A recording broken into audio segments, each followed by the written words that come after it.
Hello dear students, एक बार फिर से आपका स्वागत है आपके प्यारे से यूट्यूब चैनल साइंस जंक्शन धीरज सर पर।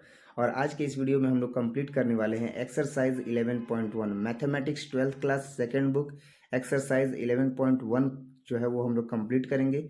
इसमें ज़्यादा नहीं 5 क्वेश्चंस हैं और बहुत ही कम समय में जो है इसे कंप्लीट कर देंगे। तो उम्मीद करते हैं कि आप वीडियो के अंत तक बने रहिएगा। टॉपिक टू टॉपिक बात होगी, ज़्यादा एक्सप्लेनेशन के साथ होगी। तो उम्मीद करते हैं कि आपको ये वीडियो बहुत अच्छे से पसंद आएगा और आप इससे लाभान्वित भी होंगे। तो वीडियो को जो है वो ज़रूर अंतिम तक देखिएगा और ज़्यादा समय न लेते हुए वीडियो को स्टार्ट करते हैं। अगर वीडियो अच्छा लगे तो वीडियो को लाइक ज़रूर कीजिएगा, अपने फ्रेंड्स के साथ शेयर जरूर कीजिएगा। और 45 डेज़ है अभी एग्जामिनेशन, आप खुद देखिए। जनवरी 30 डेज़ है और अभी इस मंथ में भी जो दिसंबर है इसमें भी कम से कम अभी 15 डेज़ है। तो 45 डेज़ में 45 एक्सरसाइज सॉल्व करेंगे बच्चों। तो उम्मीद करते हैं कि आप चैनल को जरूर सब्सक्राइब कीजिएगा और ये आपके लिए बहुत ही जो है वो लाभदायक है। तो 45 डेज 45 एक्सरसाइज मैथमेटिक्स से क्लास 12th के लिए बहुत ही मतलब एक कह सकते हैं कि एनर्जाइज जो है ये अनाउंसमेंट है। तो बहुत ही बेहतरीन है। तो जितने भी न्यू स्टूडेंट्स हैं वो चैनल को सब्सक्राइब जरूर कर लेंगे और ज़्यादा समय ना लेते हुए स्टार्ट करते हैं वीडियो एक्सरसाइज 11.1 के क्वेश्चंस के साथ।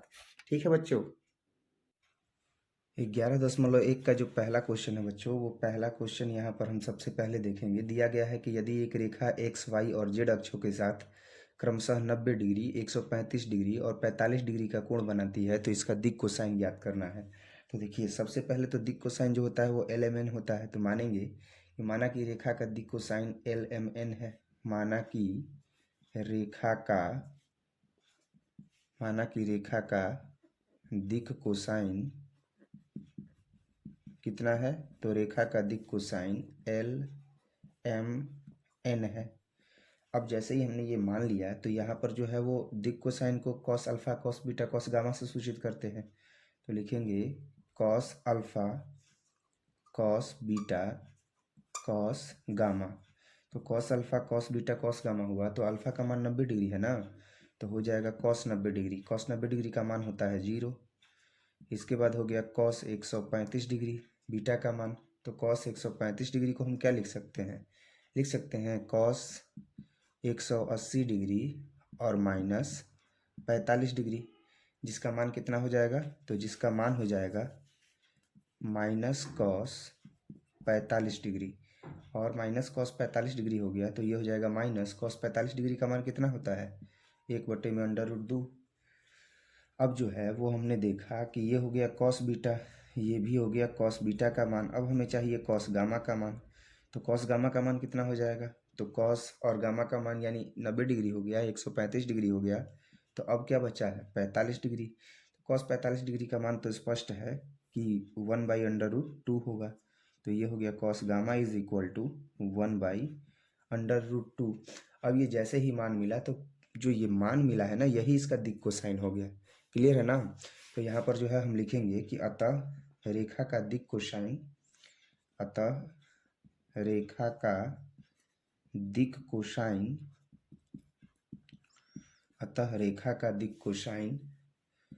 क्रमशः क्या क्या है?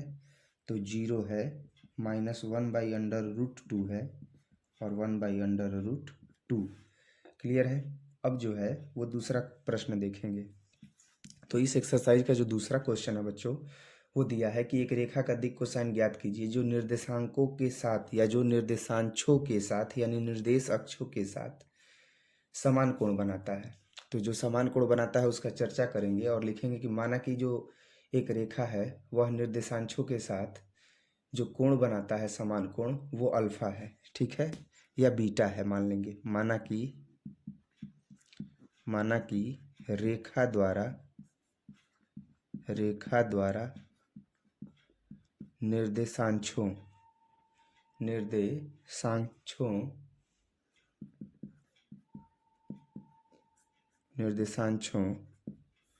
के साथ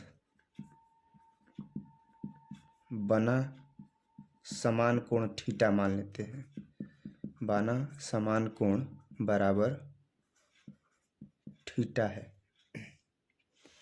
तो जैसे ही हमने थीटा मान लिया तो अब हमें क्या चाहिए? दिक् कोसाइन। तो लिखेंगे ना, इसलिए दिक् कोसाइन। तो दिक् कोसाइन किसको बोलते हैं? कल क्लास में भी बता रहे थे, cos alpha cos beta cos gamma. तो ये हो गया कॉस अल्फा कॉस बीटा और कॉस गामा। तो अब क्या हो जाएगा, अब हो जाएगा दिक cosine is equal to cos theta, फिर क्या हो जाएगा कॉस थीटा, फिर क्या हो जाएगा कॉस थीटा। क्यों? क्योंकि समान कोण बनाता है।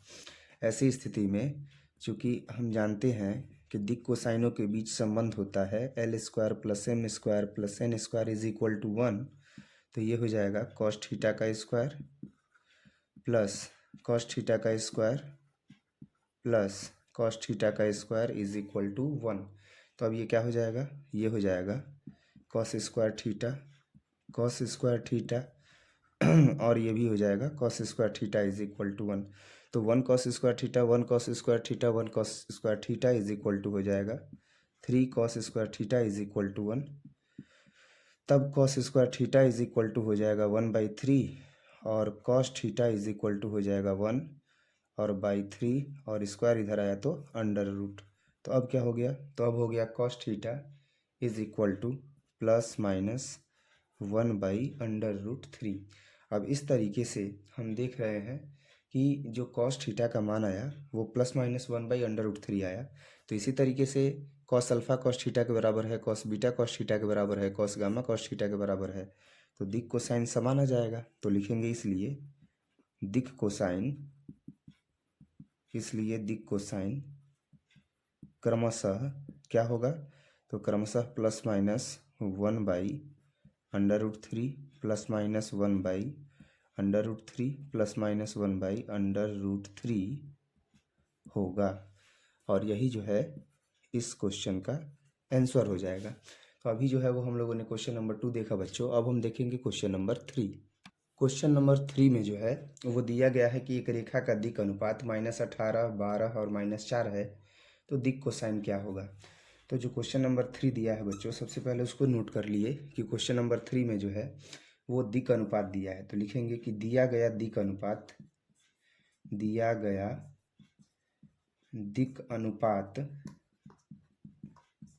क्रमशः क्या क्या है।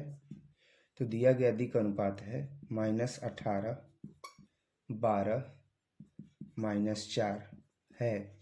इसका दिक कोसाइन चाहिए। तो दिक अनुपात को सूचित किससे करते हैं, ABC से। तो लिखेंगे अर्थात A बराबर कितना है -18, B बराबर कितना है 12, C बराबर कितना है -4। तो अब ऐसी स्थिति में हमें क्या चाहिए, तो हमें चाहिए दिक अनुपात अगर दिया है तो हमें चाहिए दिक कोसाइन। तो लिखेंगे दिक अनुपात और दिक कोसाइन के बीच के संबंध का सूत्र और उसी से ज्ञात करेंगे। तो लिखेंगे इसलिए दिक कोसाइन के लिए, किसके लिए, दिक कोसाइन के लिए। तो क्या बताए थे संबंध, दिक अनुपात और दिक कोसाइन में संबंध बताए थे कि कॉस अल्फा बराबर ए और बटे में √A² plus B² plus C²। ऐसे ही कॉस बीटा हो जाएगा तो A की जगह पर क्या हो जाएगा, B हो जाएगा, बाकी ये यही रहेगा। कॉस गामा हो जाएगा तो C हो जाएगा। तो अब यहाँ पर मान अगर हम रखें तो कॉस अल्फा बराबर कितना हो जाएगा। अब एक चीज़ समझ जाइए, यहाँ पर अगर हम कॉस अल्फा का मान रखेंगे तो ये जो मान आएगा ना, अब ये डायरेक्ट रखेंगे तो A का मान कितना है -18, √A का स्क्वायर करेंगे यानी -18 का स्क्वायर, B का स्क्वायर करेंगे यानी 12 का स्क्वायर, C का स्क्वायर करेंगे यानी -4 का स्क्वायर। तो cos alpha is equal to कितना हो जाएगा -18, √-18 का स्क्वायर है तो ये हो जाएगा 324 और जोड़ 12 का स्क्वायर है तो हो जाएगा 144, 4 का स्क्वायर है तो हो जाएगा 16। अब कितना मान आ गया, तो कॉस अल्फा बराबर आ गया -18 और जब हम इसको जोड़ देंगे तो आ जाएगा 484 और कॉस अल्फा बराबर -18 और 484 का जब हम वर्ग करेंगे तो वो होगा 22 × 22। तो एक 22 को क्या कर दिया, बाहर कर दिया। तो एक 22 को अगर हमने बाहर कर दिया तो अब अगर इसको कटाते हैं तो 2 × 18 और 11 दूनी 22। तो कॉस अल्फा बराबर कितना आ गया, तो कॉस अल्फा बराबर आ गया -9/11। ये तो हुआ कॉस अल्फा का मान। ऐसे ही अगर हम कॉस बीटा का मान ज्ञात करेंगे तो कॉस बीटा का मान क्या होगा, B/√A² plus B² plus C²। तो ये हो गया कॉस बीटा और बी का मान है 12 और अंडर रूट ए स्क्वायर बी स्क्वायर सी स्क्वायर का मान कितना आया था 22। तो ये हो गया 22, 2 छके 12 और 11 दूनी 22। तो cos beta is equal to आ गया 6/11।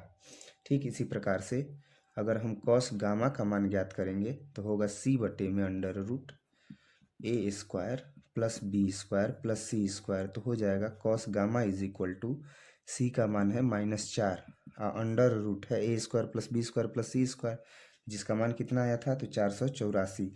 ये भी डायरेक्ट रखते हैं, 484 न रख करके डायरेक्ट 22 रखते हैं क्योंकि इसका मान यहीं आया है। तो 2 दूनी के 4, 2 एकम 2, 2 एकम 2, तो कितना हो गया cos gamma is equal to -2/11। अतः अब दिक् अनुपात के द्वारा जो दिक् कोसाइन मिला है वो क्या है, तो लिखेंगे अतः रेखा का दिक् कोसाइन, अतः रेखा का दिक् कोसाइन कितना है, तो रेखा का दिक् कोसाइन है कॉस अल्फा का मान है -9/11, कॉस बीटा का मान है 6/11, है ना। इसके बाद कॉस गामा का मान है -2/11। तो दिक् कोसाइन क्रमशः जो मान आया है वही रख देंगे, -9/11, 6/11, -2/11 है। और इस तरीके से हमने क्वेश्चन नंबर 3 जो है वो सॉल्व कर दिया। अब हम देखेंगे क्वेश्चन नंबर 4। क्वेश्चन नंबर 4 में जो है हम ये देखेंगे कि जैसे ये बिंदु दिया गया है और बोला गया है प्रश्न में कि ये संरेख है या नहीं है। क्वेश्चन नंबर 4, पहले दिया गया बिंदु जो है वो नोट करते हैं। दिया गया बिंदु निम्न प्रकार से है। कैसे है, निम्न प्रकार से है। कैसे है, तो यहाँ पर जो बिंदु दिया है वो लिखेंगे 2 है, 3 है, 4 है। इसके बाद क्या है, इसके बाद है -1, -2, 1, और उसके बाद क्या है, तो उसके बाद है 5 है, 8 है, 7 है। तो ये संरेख कब होगा, तो जैसे आप 10 क्लास में पढ़े होंगे तो 10 क्लास में आपने देखा होगा कि ए बी अगर बड़ा मान है तो ऐसी स्थिति में बी सी और ए बी अगर बड़ा मान है तो ऐसी स्थिति में ए और बी है, बीच में जो है एक बिंदु हो जाएगा सी, तब नहीं संरेख होगा। ये हो गया ए और बी। तो अगर ए बी का मान किसके बराबर हो जाए, तो ए बी का मान ए सी और जोड़ बी सी के बराबर हो जाए तो संरेख होता है। इसी प्रकार से यहाँ पर 3 नियामक दे दिया है, तो जब 3 नियामक दे दिया तो इससे घबराने की ज़रूरत नहीं है।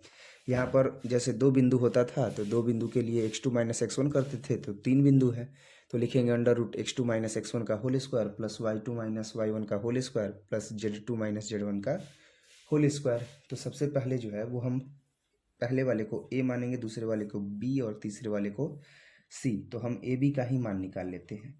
तो जब हम ए बी का मान निकालेंगे तो अंडर रूट क्या हो जाएगा x2 - x1 यानी -1 - 2 का स्क्वायर प्लस -2 और -3 का स्क्वायर और प्लस 1 - 4 का स्क्वायर। तो ए बी बराबर क्या हो जाएगा अंडर रूट -3 का स्क्वायर करेंगे प्लस -5 का स्क्वायर करेंगे और -3 का स्क्वायर करेंगे। तो ए बी बराबर कितना हो जाएगा, तो हो जाएगा 3 के 9, 50 25 और 3 के 9। तो अब ये कितना हो जाएगा, तो ए बी का जो मान आएगा 9 जोड़ 25 जोड़ 9 है तो हो जाएगा 43। कितना हो जाएगा 43। ए बी का तो मान आ गया। अब हम मान निकालेंगे बी सी का। तो बी सी का मान निकालने के लिए अब ये रहा बी, ये रहा सी, तो 5 घटाव -1 माइनस करेंगे तो +1 का स्क्वायर जोड़ 8 घटाव -2 का स्क्वायर और जोड़ तो माइनस माइनस कितना हो जाएगा प्लस हो जाएगा ना, तो माइनस माइनस क्या हो जाएगा प्लस हो जाएगा, तो प्लस हो गया और ये हो जाएगा 2 का क्या स्क्वायर, प्लस है तो प्लस, उसके बाद 7 घटाव 1 का स्क्वायर।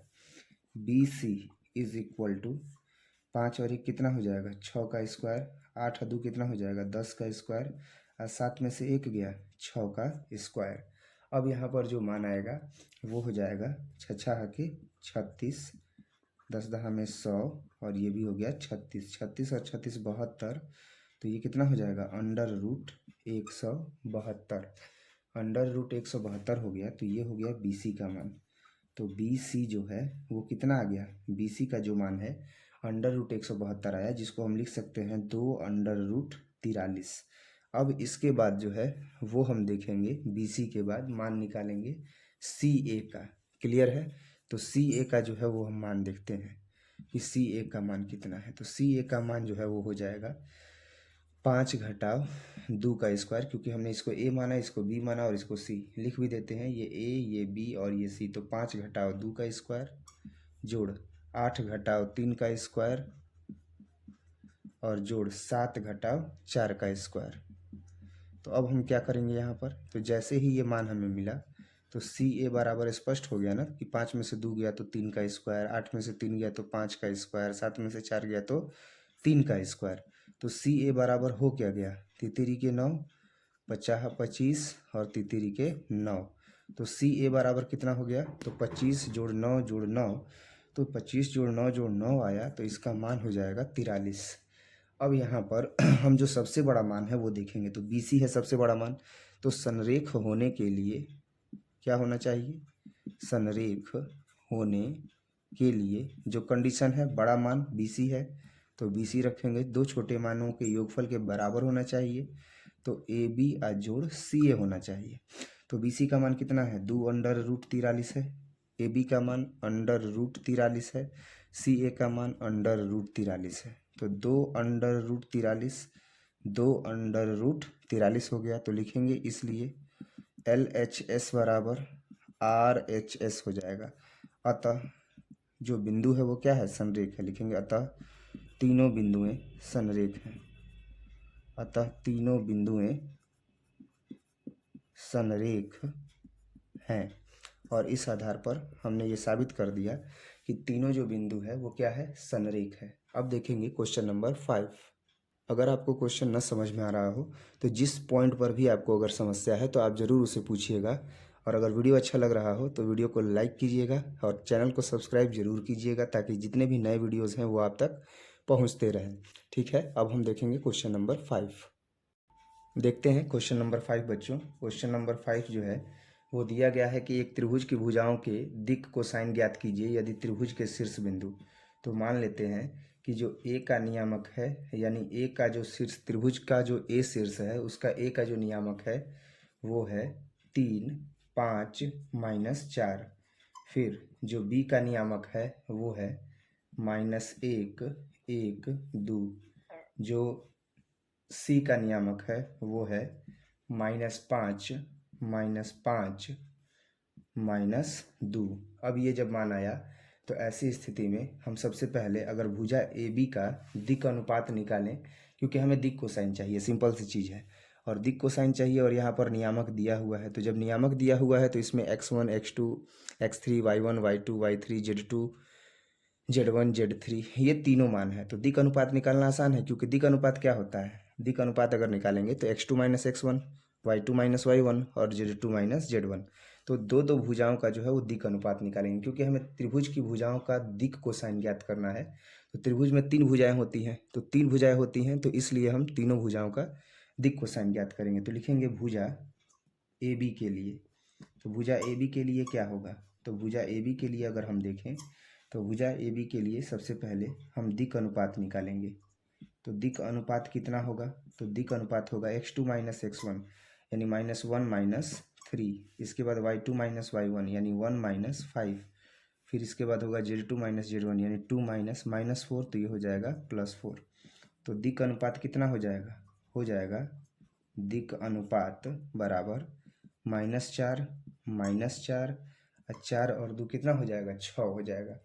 इसलिए अगर हम ए बी की दूरी निकालेंगे तो वो क्या होगा, तो वो होगा -4 का स्क्वायर, -4 का स्क्वायर और जोड़ 6 का स्क्वायर। तो ए बी बराबर कितना हो जाएगा, 16 जोड़ 16 और ये हो जाएगा 6 का स्क्वायर 36। अब अगर हम ए बी का मान निकालेंगे तो ए बी का मान कितना हो जाएगा, ए बी का मान हो जाएगा √68 और ए बी बराबर हो जाएगा 2√17। अब ये जो ए बी का मान मिला, इसी से ना हमें दिक् कोसाइन निकालना है रेखा ए बी का।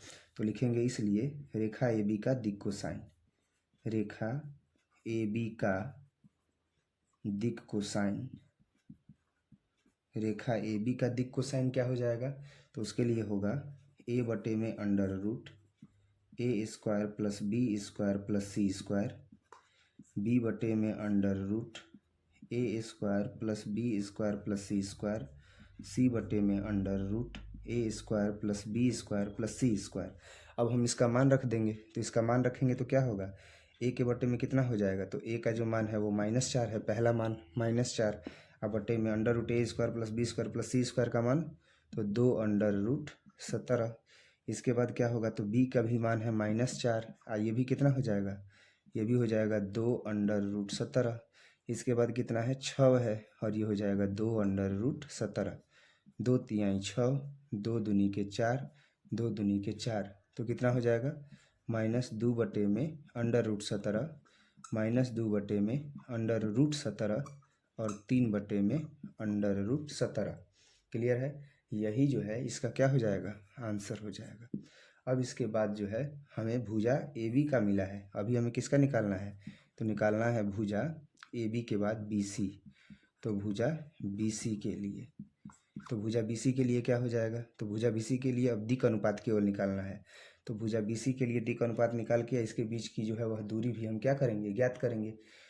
तो भुजा बी सी के लिए अगर निकालेंगे तो -5 माइनस 1, फिर क्या होगा -5 और -1 फिर क्या होगा -2 और -2, तो ये हो गया -5 जोड़ 1 और ये हो गया 5 और 1 6 और ये हो जाएगा 4। अगर ऐसे देखें तो डायरेक्ट इसको भी सॉल्व करते हैं तो -5 और माइनस माइनस प्लस, तो ये हो जाएगा -4। तो अब अगर बी सी का मान निकालेंगे तो क्या होगा, तो होगा -4 का स्क्वायर जोड़ -6 का स्क्वायर जोड़ -4 का स्क्वायर, जहाँ बी सी का मान हमें मिलेगा 16 36 16, जिसका मान कितना आ जाएगा, तो बी सी का मान आ जाएगा अंडर रूट 68, इसका मान हो जाएगा 2 अंडर रूट 17, 17 चौके 68 होता है ना, तो 2 बाहर आ जाएगा। लिखेंगे इसलिए बी सी, रेखा बी सी का दिक कोसाइन क्या लिखेंगे, लिखेंगे इसलिए रेखा बी सी का दिक कोसाइन, तो रेखा बी सी का दिक कोसाइन कितना हो जाएगा, फिर यही फार्मूला लिखेंगे, इससे अच्छा है यही ना फार्मूला लिखेंगे, तो इससे अच्छा है डायरेक्ट वैल्यू रखते हैं ए, तो ए का काम कितना कर रहा है, ए का काम कर रहा है -4 बटे में अंडर रूट ए square plus B square plus सी स्क्वायर का मान 2 अंडर रूट 17। इसके बाद क्या है -6 2 अंडर रूट 17, इसके बाद क्या है -4 2 अंडर रूट 17, 2 दूनी के 4, 2 तिहाई 6, 2 दूनी के 4, -2 बटे में अंडर रूट 17, -3 बटे में अंडर रूट 17, -2 बटे में अंडर रूट 17।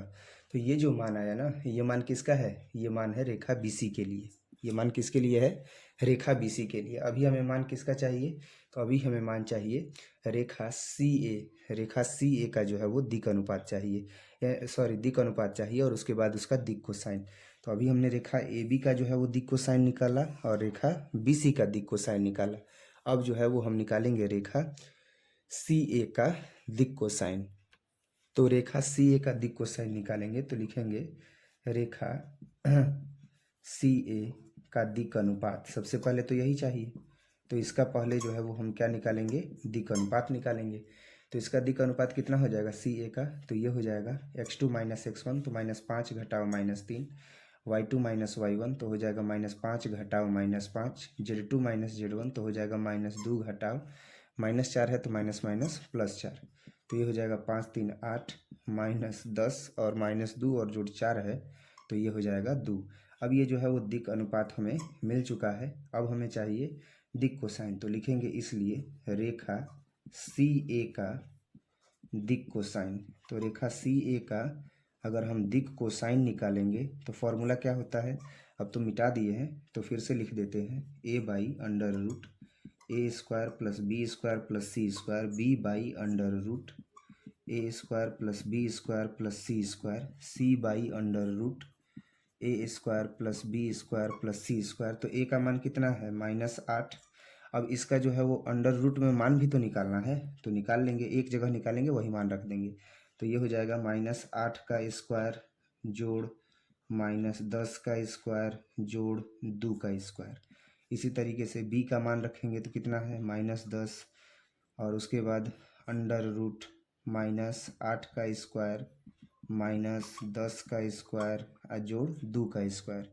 c का मान कितना है 2, √-8 का स्क्वायर जोड़ -10 का स्क्वायर जोड़ 2 का स्क्वायर। अब क्या है, तो अब जो मान आएगा वो हो जाएगा -8 बटे में √8 का स्क्वायर करेंगे तो 8 अठाई 64 हो जाएगा, 10 का स्क्वायर करेंगे तो 100 हो जाएगा, और 2 दूनी के 4 हो जाएगा। तो जो मान आएगा अब वो यहाँ पर रख देंगे, तो -10 64 100 4।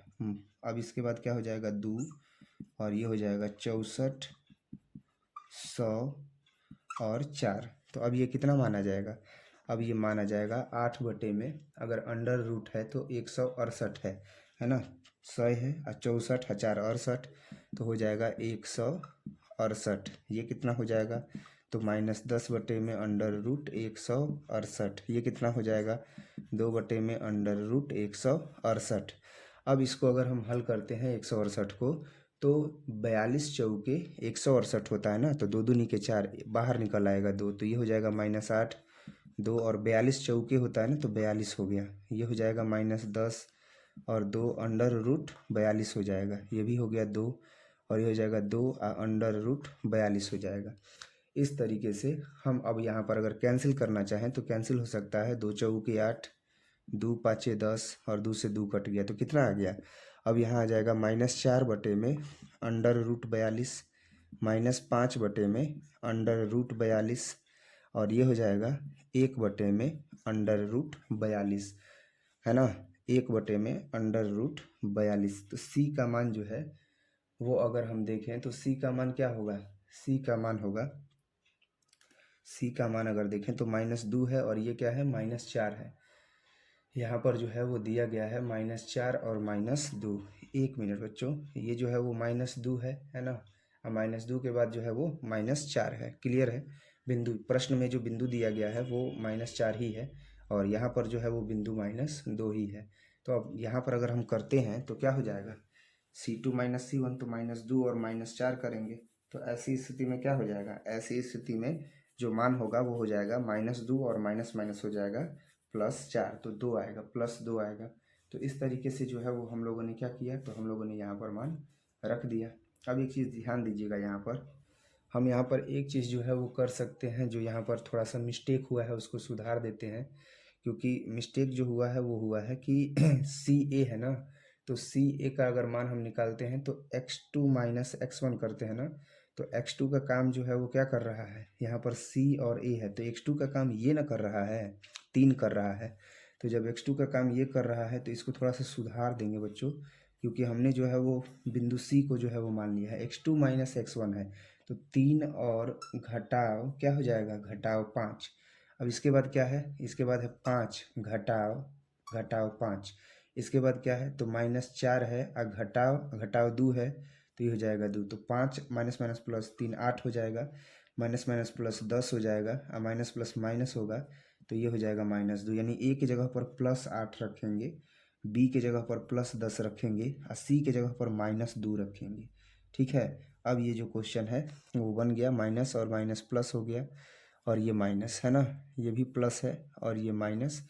तो अब यहाँ पर क्लियर हो गया कि अब जो है वो वैल्यू क्या आ गया, तो वो जो वैल्यू प्राप्त हुआ हमें दिक कोसाइन का वो मिला कितना, तो +4 बटे में √42, +5 बटे में √42, -1 बटे में √42, और यहीं इसका क्या हो जाएगा, आंसर हो जाएगा। और इस तरीके से कथनानुसार जो हम बोले थे कि 1 डे 1 एक्सरसाइज हम लोग कंप्लीट करेंगे, तो वो हम लोगों ने 1 डे और 1 एक्सरसाइज कंप्लीट कर लिया है। ठीक है, अब जो है वो हम लोग देखेंगे 11.2 एक्सरसाइज, तो वो देखेंगे अगले क्लास में। उम्मीद करते हैं बच्चों कि आपको जो वीडियो है वो काफ़ी अच्छे से समझ में आया होगा, जितने भी टॉपिक्स बताए गए, जितने भी टॉपिक्स एक्सप्लेन किए गए, वो सारे के सारे आपको समझ में आ गए होंगे। ठीक है, इसी तरह के वीडियोस को देखने के लिए, और साथ ही साथ 45 डेज अभी है, तो 45 डेज में 45 एक्सरसाइज कंप्लीट सॉल्यूशन के साथ देखने के लिए आप इस यूट्यूब चैनल से जुड़े रहिए। अगर आप नए हैं तो चैनल को सब्सक्राइब कर लीजिए, बाकी जो पुराने विद्यार्थी हैं वो वीडियो को लाइक जरूर कीजिएगा और शेयर जरूर कीजिएगा। मिलते हैं अगले वीडियो में अगले टॉपिक के साथ, एक्सरसाइज 11.2 के साथ। तब तक के लिए जय हिंद।